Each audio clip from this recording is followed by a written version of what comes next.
Hello, this is Miss Christine from the Ceramic Garden. In today's video, I wanted to show you how to return your pottery after you painted it at home. It probably came in a box or in a plastic bag, and I would really appreciate if you could please return your pieces wrapped just to ensure that nothing breaks. Wrapped either in paper towel that you have at home or in the bubble wrap or even newspaper. These are pieces that were handmade with clay and they were painted at home, and now we're going to clear glaze them and we're going to fire them. If you could also return anything that was lent to you, like a palette or the little pots with the paint that you had, if you have any paint to return or any, I could use them for other customers just to ensure that I have enough for everybody. So this piece, for example, here was made by hand with somebody who purchased a hump mold and made it at home, painted it at home, and now I'm going to clear glaze the inside. But here I have like little birdies for Easter that were painted by a family. And I wanted to show you how it looks like after I clear glaze. This is my clear glaze over here.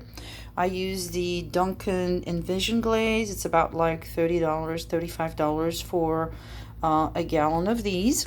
So what I do, I take my brush and I have to apply 2 coats individually on each little birds. So these ones over here were not clear glaze yet. This one had 1 coat and this one had 2 coats.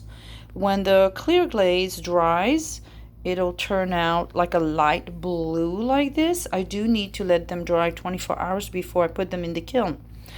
Also, another thing I want to talk about is whenever you write a little message underneath, you wrote it with the pencil, and I will go over with my glaze pencil. It's a pencil that will not fire off when I bake it.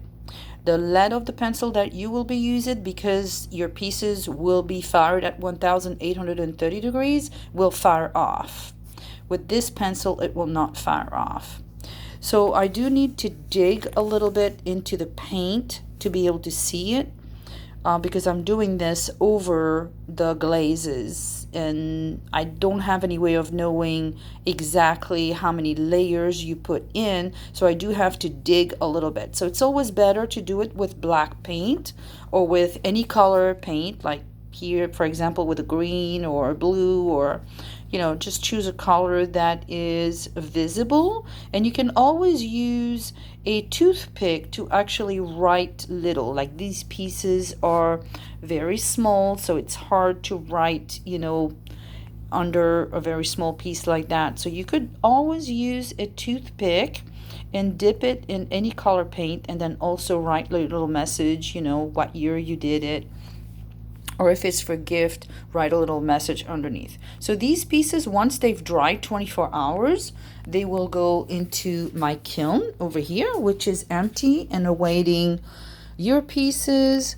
So I can have a full kiln and I can fire it again. This kiln will fire at 1830 degrees. It'll fire for 9 hours. So you can imagine the electric bill.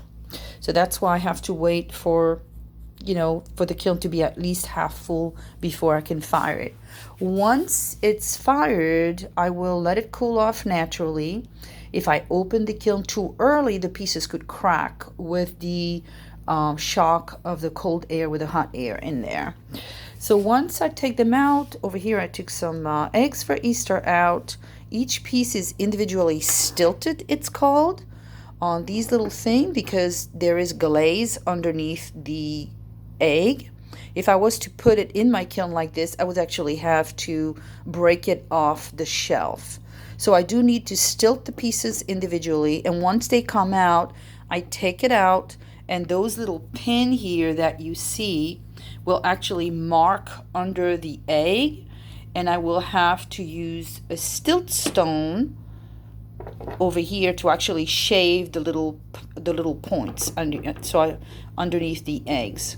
So once all this is done, like this one was already done before, I will individually wrap them and I will put them in a box and then let you know your pieces are ready and you can come and pick them up Monday, Wednesday, Friday between 12 and 5. It's always a good idea to text me to let me know you're here or you're on your way.